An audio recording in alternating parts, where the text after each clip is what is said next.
it's a Ratio Fist album, and then there's the horror album, and then there's the Ratio Fist album, and then so there's the rock and horror. Yeah. But that is something that is not that much intentional. At least in the beginning, it wasn't. Okay. You know. Yeah. It is just a thing that many of the songs for the Monsterican Dream, they, not all of them, but quite a few of them, already existed before Get Heavy. Okay. But they were just not chosen for the album. Right. Because when Asko pretty much was choosing the songs that what should be on the album, then you get this certain package that it fills the album. You know, that it's the style of the album is solid. You know, they stay in the same fucking framework, you know. Yeah. And I remember when we were choosing the songs for the Monsterican Dream, there was, well, I Dug a Hole in the Yard for You, which is a completely different song now than it was then. But the only thing that is still the same is I Dug a Hole in the Yard for You. Yeah. That much, that little piece. And I remember that demo being played, and then Asko, the NR, then said, well, it's not time for you to do this yet.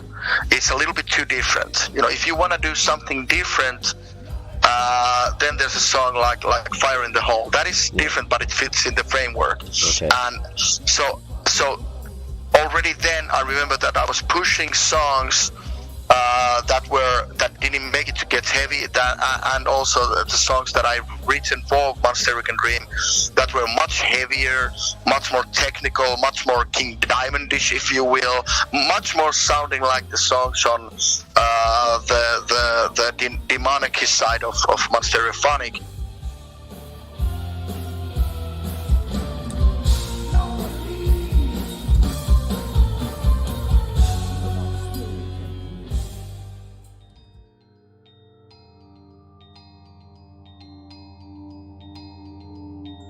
In 2004, LORDI would release their second album, The Monsterican Dream, bringing in the start of many traditions which exist in a band to this day, such as new costumes for a new era, often new logos, and it also brought a darker lyrical direction for the band.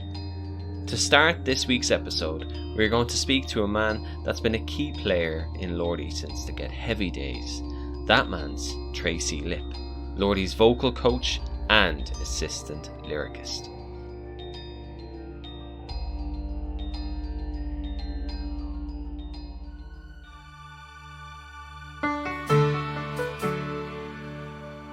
From True Metal Podcast, I'm Matthew Kessie, and this is Monsters of Rock, the LORDI story. You're listening to episode 4, The Monsterican Dream.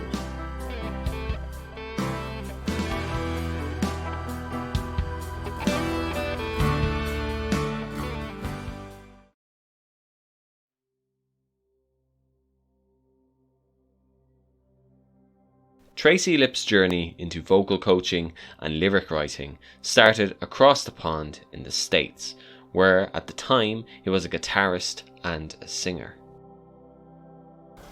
It started out, I'm originally a guitar player from Los Angeles, and basically what happened was, guitar players that sing make more money. Yeah. And so, for me, I got lucky because I lived in Los Angeles, and I was able to take voice lessons from a couple of the best vocal coaches. A guy named Bob Rose, and Bob was the vocal coach for, the Beach Boys, for example. And I took lessons from him for a while. And then another guy named Ron Anderson. And Ron Anderson has taught, seems like everybody, to the point of where, his client list did not include names like Bon Jovi and John Travolta because they weren't relevant enough compared to Beyonce and Chris Cornell. His list is crazy. He worked with, he was kind of in charge of the vocal production stuff for American Idol. So he worked with all the Idol winners, and, his list is huge. Nice. So, so I learned how to sing from them. Tracy, following this, left the US and headed for Finland. And this is when he became a lyricist. basically, because I came to Finland, because I had met a Finnish girl when I was on tour, and I came to Finland, and people just went, you speak English, you can write lyrics, I bet. You want to try? So I'm like, sure. And so, the first thing that I tried was a universal music artist named, in Finland it was called Tic Tac, and abroad it was called Tick and Tack. Okay. And the first lyric that I wrote got accepted, and then they offered me a publishing deal, like a house writer publishing deal, and that started everything. As far as like being a songwriter and a lyricist. And then I got to practice a lot, because if you want to be a good songwriter, the main thing is to write and write and write and write. And so I was writing a lot. When it comes to vocal coaching, however, Tracy also started that part of his occupation with the same band. In Finland, if you sing in English, it might screw your career up in Finland. Okay, right. Like a lot of bands that sing in English in Finland, they're not very successful. So we kept the English album secret. That whole record was made in English first. Like the songs were in English, and then they were translated into Finnish. And my side, writing lyrics in English, was secret. And then what happened was they were having trouble getting the singer. She was only 14 at the time. They were having trouble getting her to sing without an accent. Okay. And they'd had 3 vocal coaches try, and then they asked me, it's like, do you think that you can do this? And I'm like, I don't know. I'm not, at that time, I wasn't a vocal coach even. I was just like, I knew the technique, but basically I was like, I can try. And when I met the girl, I realized she didn't know anything about singing, so I had to give her voice lessons. And when we went into the first recording session, the thing that ended up happening was the producer, like, he was really skeptical. And I've run into that with LORDI also. Like, most of the producers are skeptical at first until they start working, and then they're happy. Right. But, because they're not used to working with vocal coaches, with the exception of Michael Wagner. He was easy, it was not a problem because he was used to working with vocal coaches. Yeah. He knew how to get the most out of me also, which none of the other producers really know. Okay. But I started, we started the first session, and the producer was like, "What have you done? This girl, this is a different singer." I'm like, I gave her voice lessons. So we did a couple of takes, and then he goes, "This is really good, but can she do it a little different?" And I'm like, "Hey, Petra, da da da da da da." She goes, "Okay," and she sings it different. And then immediately he goes, "Hold on a second," and he calls the record company and says, "I want this guy giving lessons to all the girls in the band now." So I mean, and from there, I got a reputation for being able to do that.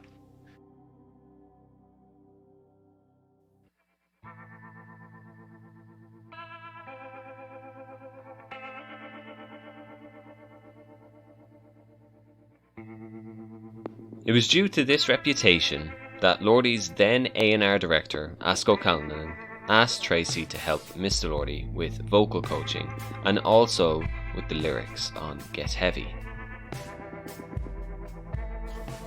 Well, he's a really nice, easygoing guy. So my first impression was really like, oh, this guy's really cool, really, easy to get along with. Everything is, yeah, we could try, we could do that. It's really easy to work with them. So my first impression was basically this isn't going to be too hard because, he takes direction really well. Yeah. And, we spent at least an hour though talking at the beginning of like what LORDI is and what it's supposed to be and what the goals are. So the thing that I believe has led to the success of the band is the fact that he understood the brand of LORDI before people were talking about branding bands.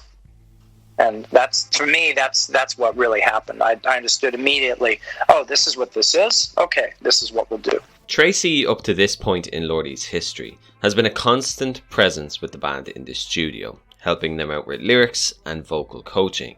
But his role with the band has evolved from what it was on those first 2 albums. Well, it's evolved through the years. At the beginning, my job started when they were actually going to the studio. Right. And like the first record, what Osco said was, you know, we've got this band, they've got this single out, Would You Love a Monster Man? And it's doing well in Finland. But when I showed it to my colleagues in the UK, they went, yeah, this works in Finland, it might work in Germany, but it doesn't work over here in the UK. So you need to fix the accent and you need to fix the grammar and the lyrics because it just doesn't work. So my job at the beginning of that was simply go through, fix the grammar, and with the first recordings, it was literally sitting there with Tommy in front of the microphone, right, and I was right next to the producer, being really strict about every sound he was making. And we decided, you know, what type of rock sound do you want to have? Do you want to sound like you're from Seattle? Do you want to sound like you're from, you know, some like New York? What was the deal? And so we made those kind of choices with everything. Like there's a lot of ways to say the. You say the, you know, there's two right there. Yeah. The, you know, all of these different things, and then I'd have to teach him how to shape his mouth for all of those different sounds. Okay. And that was the first 4 or 5 songs, but then we started getting into like, well, I haven't had time to finish this song, so maybe you can help write the lyrics on this. And that was how I ended up with a couple of co-writes. I had no co-writes on the second record because all the lyrics were done, which was kind of interesting. So I was just basically correcting grammar. Okay. And that's kind of, and it evolved to where one of the things that I have is the ability to write very quickly, and that's coming from the lyric writing technique that I use, which is, and it's something coming out of New York from back in the days of Tin Pan Alley. And so there's a method behind the way that the lyrics are put together. And then when you couple that with a lot of practice, it means that I can write a lyric very quickly. Right. And that's both good and bad because he's come to depend on it. He'll be like, yeah, well, okay, so we're going to sing this song today, and all I have is the chorus. Okay. Right. Okay. So that was the way the third record was. Right. It ended up being like that, and so I got a lot of co-writes on that record.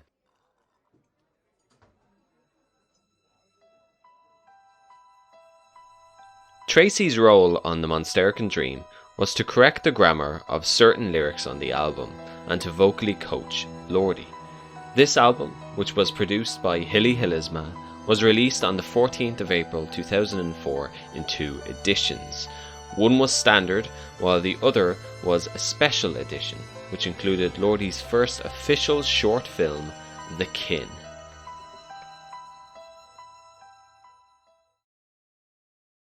Yeah, The Kin. I don't remember what was the initial starting point, why we started to do that. It is directed by a dear friend of mine, Lauri. Yeah. And I don't remember, was the idea something that I had, that let's do a short film of Lordi, a Lordi short film, or did the idea or the suggestion come from him? I doubt that. It's probably from me.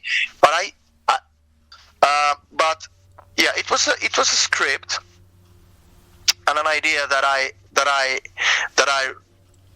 wrote with Lauri, but mainly myself. I was writing that, and all through the process when we were writing that, I always gave him references like hey, like in The Evil Dead, for example, there's this moment, let's do that, and yeah. And by the way, you remember in Chainsaw Massacre, there's this thing, yeah, let's do that, and and remember kind of like in The Ring, there's this moment and that scene, so let's do that. Okay. And Lauri was always like, yeah, cool. So we filmed it, had lots of fun. I think it was fucking cool. I mean, even Tracy has a cameo. Yeah, and that was the first time we put on the Monsterican Dream costumes on the masks and shit, and I was really happy that we had a good production with that, and most of the people working on the kin were obviously the people that I was working on my civil life just a few years before that, doing the, so it was really, I was like a fish in the water. That was very much like a really easy and really cool thing for me. While Lordi had fine-tuned his vision for the film with Lowry, unfortunately, when it came to the editing side of things, that's when some major issues came to the surface. And Laura started editing it, and when he sent me came over, and he actually lived in the next house to mine, right, in Helsinki at that time, and so he came over with the VHS copy of the offline edit, and showed me that there were some changes that I did for the script and stuff, and I was like looking at it, and my jaw dropped on the floor, and I was like, I didn't know, should I fucking kill him or what the hell? Should I cry, or should I just ask him that, okay, now show the real actual funny joke, but show me the real one. And it turns out, when we had a really fiery conversation, it was like, what the fuck, you left this out and you left that out and you put something like that in, and it doesn't really work. What is this thing about now? This is turning very strange. And he said, yeah, I don't really understand the genre. I don't really get it. So I have to do it in a way that I understand what's going on in the film. I said, well, it's a surrealistic horror film. It's an abstract horror film, but it makes sense. But you have to understand the time jumps and all that stuff. And as you might know from The Kin and from Dark Floors, I love the films with the time spending. That's my thing. I mean, I love it. And so it turns out that Lauri, who just co-wrote the story with me, and we filmed it together, and he directed the film. Turns out that after he started editing it, then he had the guts to actually tell me that he hasn't watched a single horror film in his life. Oh, and I'm like, what? And he's like, well, I don't have the nerves. I'm too scared to watch them. I'm like, what? Like, what about all these references that I told you about? In The Psycho, in The Shining, in The Thing, I gave you all these references. I didn't know any of them, sorry. But you said you did. Yeah, because I didn't want to look like an idiot when we're talking.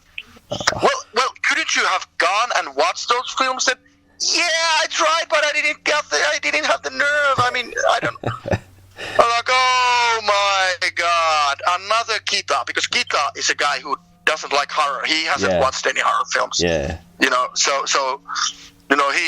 I was like, oh no fucking way. We've done this whole project with and you don't know what the fuck you are doing. And he said, I know. I'm like,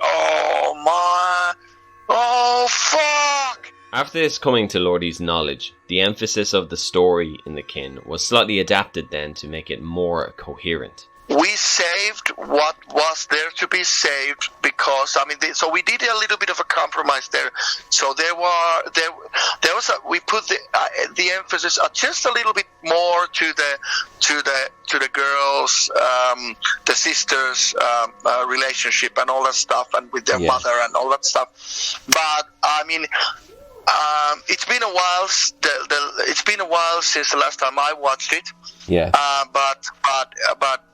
But I do remember that it's mainly there, but there are some key elements or scenes missing that would, make it, in my book, make it more, understandable, the whole thing in there.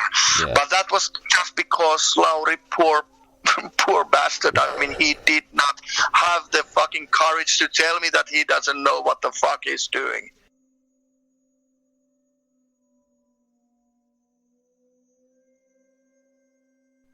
While The Kin didn't exactly end up how Lordi wished it to, the film itself features appearances from all members of Lordi's 2004 Monsterican era lineup. Eamon recounts his involvement in the production here.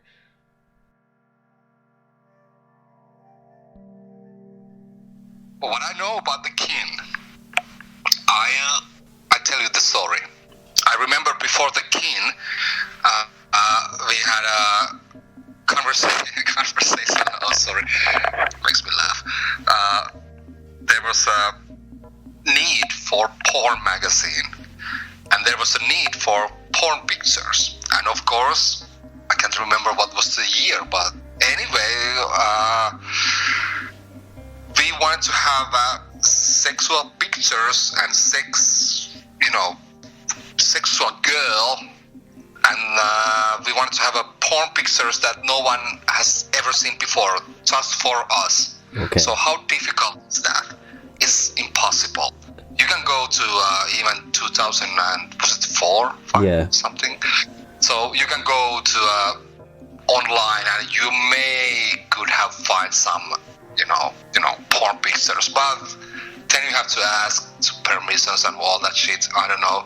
So at that time in Finland, there was a girl called Rakel Liekki. Okay. And she was doing pictures and movies and all that kind of thing. And she was the girl that when people in Finland were talking about the sexual life, porn stars, they were talking about the Rakel Liekki. She was like a superstar in Finland. Right. And so I think it was me or who else who said something like, well, we need pictures from Rakel. And so how we could do that? And she was just having a photo shoot somewhere like 1 week ago or something, right, with the new pictures that nobody has ever seen. Okay. And we were like, oh man, yeah, cool, we could have those for our magazine. And she was like, of course. And I was like, do you have email address? Yes, my email address. I still remember the day she sent me an email. Imagine porn star is sending an email to you. Here's my latest pictures for your use only. You can do whatever you want with them. Okay. So of course I was like, oh wow, yeah, let's go. I think those pictures no one has ever seen anywhere. We printed those pictures to this imaginary magazine that Tracy Lipp is reading.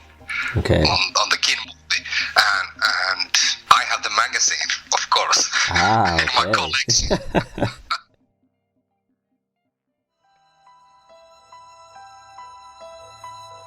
Hello? Hello? Anna? Anna? Hey, wait up. Yo. Hello. How was lunch? Was it nice? Fine. Thanks. I'm a bit busy now, though. Bye. See you. One other person who appears in the film as a key character is Tracy Lipp. Yeah, that was fun.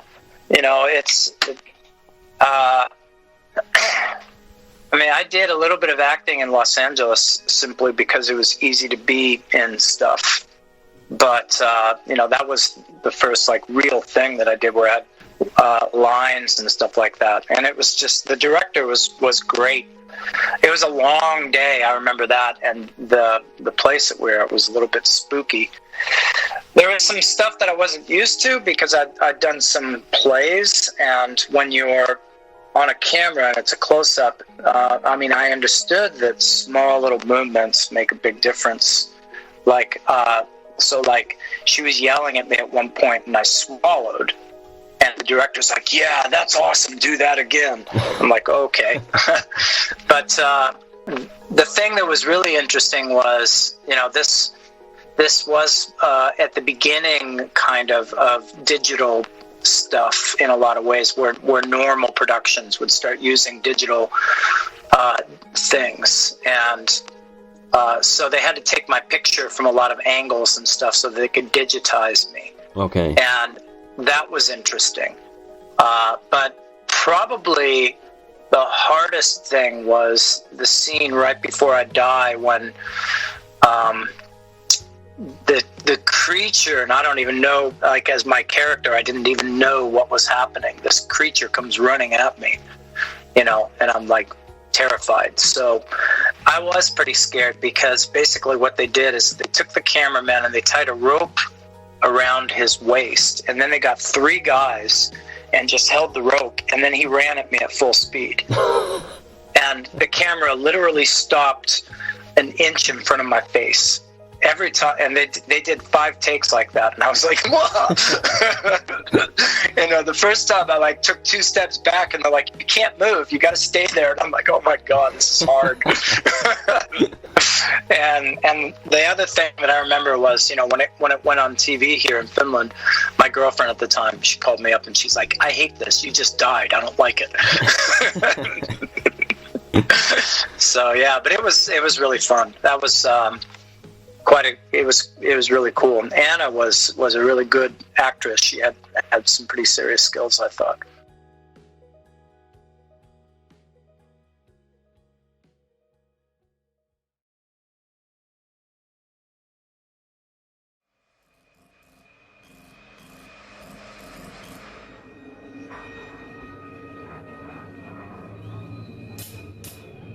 With the release of The MONSTERICAN DREAM and the 2 fan-adored singles Blood Red Sandman and My Heaven Is Your Hell, Lordi would go on their largest scale European tour up to that point, as well as performing at European festivals such as Download and Evolution Festival. This album would also unfortunately be the last album for Enery and Kalma. Enery had been one of the key members of the band since Bend Over and Pray the Lord, having come to know the band through their mutual love of Kiss. Enery she is the sweetest fucking person on the fucking planet. She doesn't want to hurt anybody ever. Nice. But well, then again, I haven't met her. I don't know her anymore. But that is her choice, not mine. I mean, she doesn't want to have anything to do with me or the rest of the band. That has become very clear. Right. Which I feel sad about, because I mean, she's the only one that I feel like that I don't have any connection anymore. And Yeah. So every other ex-member I am more or less in contact still with, and I could pick up a phone and call, and they probably would pick up the phone and say, hey, how you doing, dude? Yeah. And with most of the ex-members, I'm still very good friends even with. So Enery is a completely different. I mean, she was so profoundly hurt that she was kicked out of the band. Okay. And I understand that, because she couldn't and probably still cannot see the reasons why we had to do that. Like I said, I mean, she is and she was, and probably still is, the sweetest person you could ever find. She doesn't want to hurt anybody, but that is part of the problem, because she was so, her world is different than where we live in. She didn't see that when she did something that it would hurt the other people a lot, Okay. She was very black and white of things. There's no gray area. If something was wrong in her book, it meant to her that the whole world is wrong. That everybody who thinks differently is an idiot and is a moron, and there is no room for discussion. She's very strict and very black and white. So it's not her fault. It's just the way she was, at least. So it wasn't anything that she did on purpose, or we didn't do anything on purpose to feel her bad. Yeah, or push her, or urge her to. We didn't try to drive her mad or anything. Yeah. But it was just like normal things. But because in all honesty, she did have a way of thinking that whatever she feels that is right, it is the only right. There's no gray area, and if somebody else likes something else, she would not accept that, and she would not tolerate that. Okay. And those kind of things were the point where it just got to the point where it got actually very, very ugly.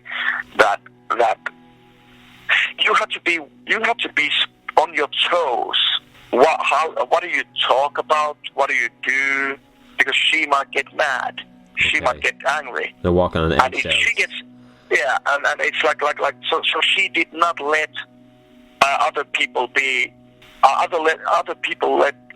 She didn't let the other people be as they are, and be themselves. Yeah. Yeah. Okay. Yeah. So you have to hide your, if there was something that you dig or like doing or whatever, but if it was on NRS blacklist of things, that was a problem. Even though it wouldn't hurt her personally at all. Yeah. I mean, but at the same time, she is the sweetest person.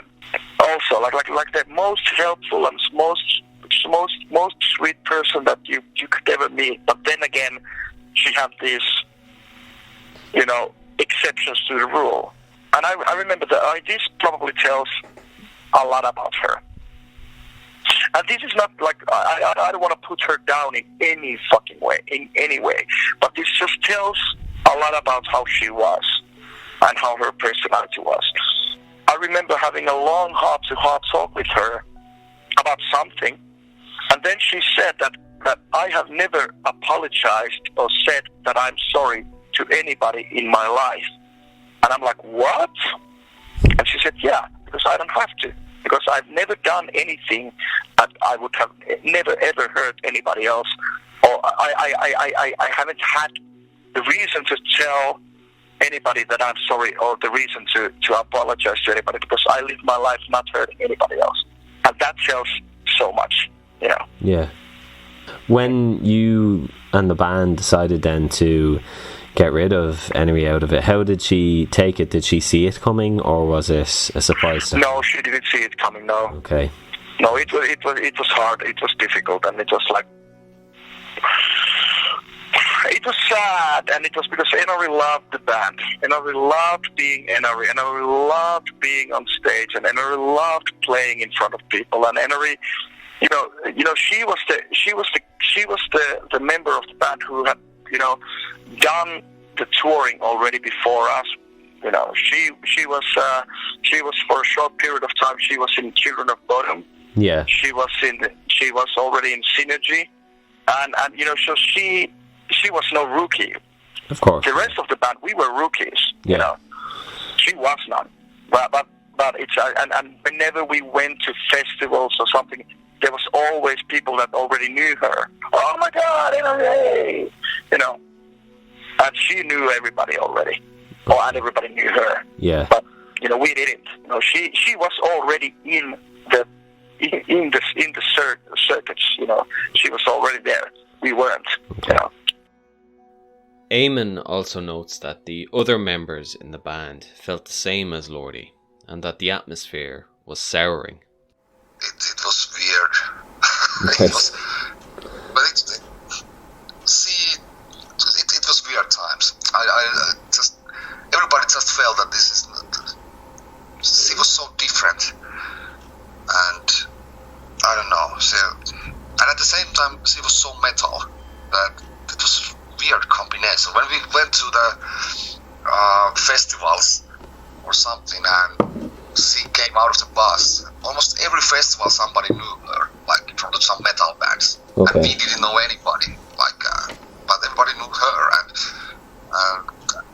she was like happy, but she was something like, the atmosphere was really weird later on with her, and so we didn't feel good about it. Okay. And it was a bit hard to explain to her. I don't know what Tommy ever explained to her. Yeah. But everybody felt like who were in the band that this is not just working. And it wasn't like she was a good keyboardist and massive on stage and big hair and big boobs and everything. She was good, and I don't know. Okay. But yeah, that wasn't nice. No. At all. It's never nice. Yeah. And when Kalma left, I still remember I was having my dog. I was walking with my dog, and it was raining, and then Tommy calls me, and I'm like, now I have a bad feeling, and I answer him, what the fuck? What? And he was like, how you know this is bad? I'm like, now I have a feeling, tell me.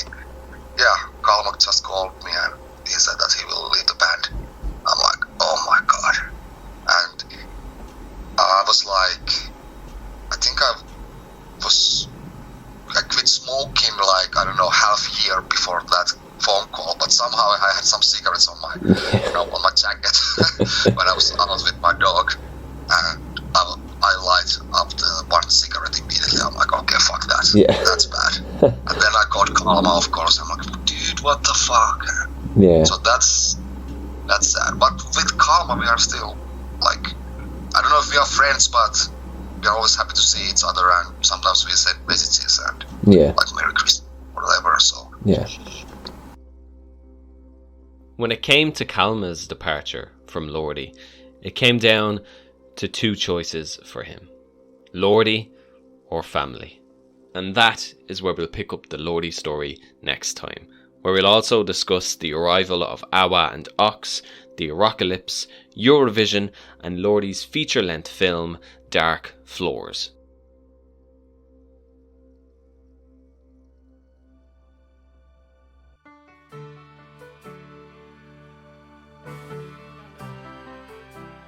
I'm Matthew Kessie, and Monstars of Rock the Lordi Story is a True Metal podcast production. I'd like to thank Lordi, Eamon and Tracy Lipp for their time, insights and kindness to the show, and please head over to True Metal Podcast's Instagram page to see the photo library for this week's episode.